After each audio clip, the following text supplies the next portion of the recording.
बचा रहा है, कोई पद बचा रहा है, कोई जमीन बचा रहा है, कोई घर बचा रहा है। कौन देश बचाएगा, जरा ये सोच के बताओ। अब कौन नाखून कटा के क्रांति नहीं होती, ये बताओ। ये अरावल की जमीन है और अरवल में गांव के गांव फूंक दिए जाते थे और पूरे गांव में नरसंहार होता था। अगर उसे रोकने के लिए कोई कुर्बानी देने खड़ा नहीं होता तो बताओ आज बिहार में क्या बराबरी का समाज बन गया होता। और बिहार के लोगों, मुझसे बेहतर आप जानते हो कि यहाँ डोला प्रथा होती थी। पुराने लोग जितने मंच पर बैठे हैं वो जानते हैं। अगर किसी के घर में शादी हुई, बहन बेटी शादी के बाद पहले अपने घर नहीं जाएगी। इससे आगे बोलने की जरूरत है क्या? और भूल गए क्या? इन नौजवानों को पता नहीं होगा। इसलिए इन तमाम तरह की लड़ाइयों से लड़ करके, कुर्बानी दे करके अपने इस जमीन को याद करो। यही चंद कदम पर दूर बाबू जगदेव प्रसाद की कुर्बानी की जमीन। और मैं बहुत खुश हूं जिनसे उन्होंने रूबरू कराया, सम्मानित कराया कि उस घटना के गवाह यहां बैठे हुए हैं। जब बाबू जगदेव प्रसाद को कैसे शहीद किया गया वो वहां पर बैठे हुए हैं। लेकिन याद करके बताओ क्यों मरे बाबू जगदेव प्रसाद? उनको नहीं पता था कि हम तनी जिंदा रहने, हमारे बेटवा का ब्याह हो जाए, थोड़ा उसकी पढ़ाई अच्छी हो जाए तो वो भी कुर्बान हो जाते अपने परिवार के ऊपर। लेकिन बाबू जगदेव प्रसाद होने का मतलब क्या है बिहार के लोगों और नौजवानों? आप भूल गए हो, मैं आपको याद दिलाने आया।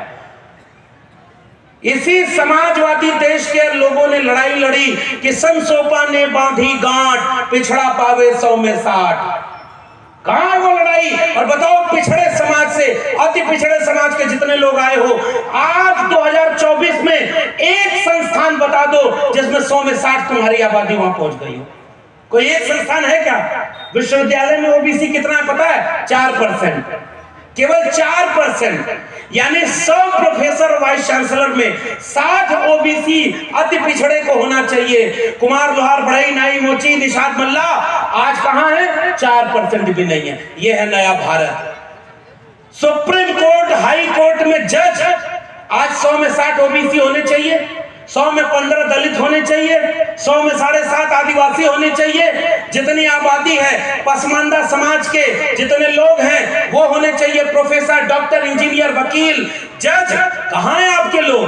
हमारे लोग वही हॉस्पिटल में लाइन लगाए हैं बीमार बन करके। हमारे लोग किसी फैक्ट्री में मजदूरी करने के लिए गए हुए हैं। हमारे लोग अशिक्षित हैं, उनको शिक्षा नहीं मिली, इसलिए घरों में बैठकर केवल दोनों वक्त की रोटी का जुगाड़ करने के लिए महदूद कर दिए गए हैं। और उनके लोग जिनकी आबादी 5% भी नहीं, उनकी हिस्सेदारी 50%, 60%, 90%। बिहार में खड़ा हूं तो कम से कम बिहार वालों को एक बार की बधाई दूंगा कि ये बिहार है जिसने आजादी के बाद पहली बार जाति जनगणना कराई और बताया कि जिसकी जितनी संख्या भारी उसकी उतनी हिस्सेदारी, आरक्षण की सीमा को बढ़ा करके 65% करने का काम किया। इसके लिए मैं बिहार के उन लोगों को बधाई देता हूं, गठबंधन वालों। और गठबंधन का सरकार चली रही थी तब तक किसी को नींद आई और वो पलट गया, और जब पलट गया तो सरकार बदल गई। अच्छे लोग हैं, मैं नाम किसी का नहीं लूंगा, मैं क्योंकि ये बात जानता हूं, हमारे अपने समाजवादी परिवार से निकले हुए लोग हैं, बड़े नेता हैं, लंबे समय तक राज किया है।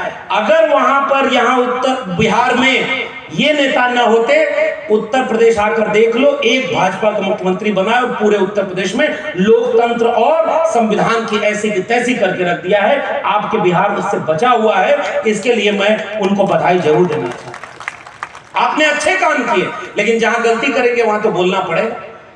कहीं ऐसा न हो महाराष्ट्र से सबक लेना बिहार वालों और जरा ये पैगाम गांव-गांव पहुंचाना। वहां का एक मुख्यमंत्री था एकनाथ शिंदे, सुना है नाम? अरे नौजवानों जोर से बोलो। एकनाथ शिंदे महाराष्ट्र का मुख्यमंत्री था, अपनी पार्टी तोड़वा करके खरीद लिया गया क्योंकि नोटबंदी के पैसे से वहां विधायक और सांसद खरीदे जा रहे हैं। नोटबंदी का तो ही फायदा है देश को। भारतीय जनता पार्टी का पूरे देश में जितने जिले नहीं है उससे ज्यादा कार्यालय बन गए हैं, नोटबंदी के पैसे से बने। नहीं बने हैं तो जरा हिसाब बता दो। हजारों करोड़ रुपया चुनाव में खर्च हो रहा है, तो वहां जो मुख्यमंत्री बनाया, अब चुनाव हुआ, अपनी वोट जब से ज्यादा हो गई तो अगली बार उसको किनारे कर दिया और अपना मुख्यमंत्री बिठा दिया। कहीं अगला नंबर बिहार का न हो जाए। समझदार को इशारा काफी, इसलिए मैं केवल इशारे में एक बात कहने जा रहा हूं जिनके साथ आप खड़े हो गए वो दंगाई है। मैं ये कहना चाहता हूं, क्यों? क्योंकि वो रोज उन लोगों को बढ़ावा देते हैं जो मस्जिद के नीचे से मंदिर खोजने के लिए देश को नफरत की आग में ले जाने का काम करते हैं। बताओ, ये क्या इस देश का सबसे बड़ा समस्या यही है? 500 साल का हिसाब लेना है, हिंदू मुसलमान के नाम पे लड़ाना है, मंदिर मस्जिद के नाम पर लड़ाना है? कभी इस देश में क्या नौजवानों, आपको यही सबसे बड़ा मुद्दा है? आप ये सोचकर बताओ कि जब जब धर्म के नाम पर दंगा हुआ, एक भी इन दंगाइयों का बेटा बेटी उस दंगे में आता है क्या? मैं पिछले दिनों वैशाली गया था और वहां से एक बात बोली और पूरे देश में लोगों ने सुना कि जिस दिन गृह मंत्री का बेटा बीसीसीआई के बाद आईसीसी का चेयरमैन बन गया है, हजारों करोड़ रुपया कमाता है, बैट बल्ला पकड़ने नहीं आया और दुनिया की सबसे बड़ी जो संस्था है आईसीसी, उसका चेयरमैन बन गया क्योंकि वो गृह मंत्री का बेटा था। आज तक धर्म बचाने के नाम पर एक बार वो आया क्या? उसको कांवड़ धोते देखा क्या? उसको कथा भागवत कराते देखा क्या? ये सारे उन दंगाइयों के बेटा बेटी किसी अच्छे स्कूल में पढ़ाई करते हैं, किसी विदेश में पढ़ाई करते हैं और गरीबों के बेटा बेटी को कहते हैं कि धर्म खतरे में है और धर्म बताने के लिए चलो। आप मैं पूछना, सरकारी स्कूल खतरे में था तब वो क्यों नहीं आए? जब आपके रोजगार खतरे में था तब वो क्यों नहीं आए?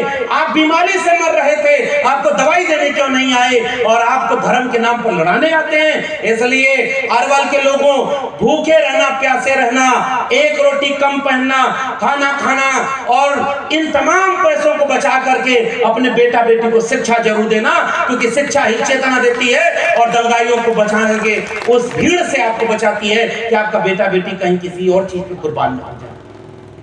अभी मेरे बाद बड़े भाई हैं, देश के बड़े पत्रकार हैं, बड़े बड़े चैनलों में काम किया है, मन नहीं लगा क्योंकि हमारे मिजाज के लोग जिनके रगों में सामाजिक न्याय का लहू है, न्याय और समता का मूल्य है, वो गुलामी तो देखो किसी की बर्दाश्त करते नहीं।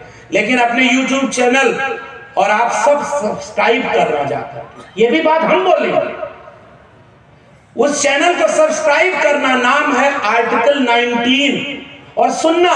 नवीन जी अभी अपनी बात रखेंगे इसलिए मैं बहुत लंबा भाषण देने से बचूंगा, लेकिन आपको सीधा सीधा आज के मुद्दे पर बात कर रहा हूं। मैं चाहता तो इस मंच पर खड़े होकर कई घंटे ये बताने में खर्च कर देता कि डॉक्टर भीमराव अंबेडकर ने अपने समय में कौन कौन से बड़े महान काम किए, क्योंकि इतनी किताबें मैंने पढ़ी हैं।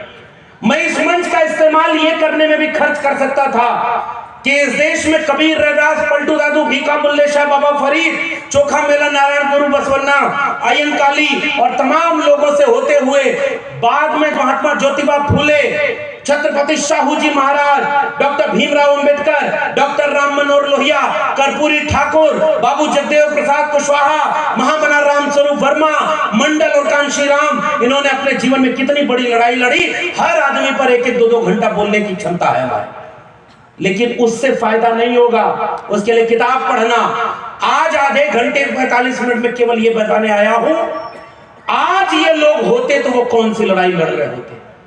आज अगर डॉक्टर अंबेडकर होते तो क्या उन दंगाइयों के साथ खड़े होते? जरा जोर से बताना, जोर से बताओ। अरे भाई, इसमें भी कोई लाग लपेट है क्या कि गठबंधन कर लेता कि हम मुख्यमंत्री रहती, कुर्सी हमारे ही पास रहा? ऐसा करते क्या? आज अगर जगदेव बाबू होते तो क्या दंगाइयों के साथ खड़े होते क्या? आज अगर महामना राम स्वरूप वर्मा होते, आज अगर डॉक्टर राम मनोहर लोहिया होते, आज कर्पूरी ठाकुर होते, तो बताओ इन दंगाइयों के साथ खड़े होते? जिनका एक ही काम है कि रोज मंदिर मस्जिद के नाम पर लड़ाओ, रोज मुसलमानों को यहाँ पर जलील करो। इस देश में जिस दिन संविधान लागू हुआ उस दिन हर देश में जाति धर्म के ऊपर उठकर इंसान को इंसान के बराबर बनाया गया, और ये दंगाई रोज आपके देश में केवल नफरत फैलाने के लिए हिंदू मुसलमान की बात करते हैं। और असली चीज क्या है? आपका पूरा आर्थिक संसाधन लूट रहे हैं।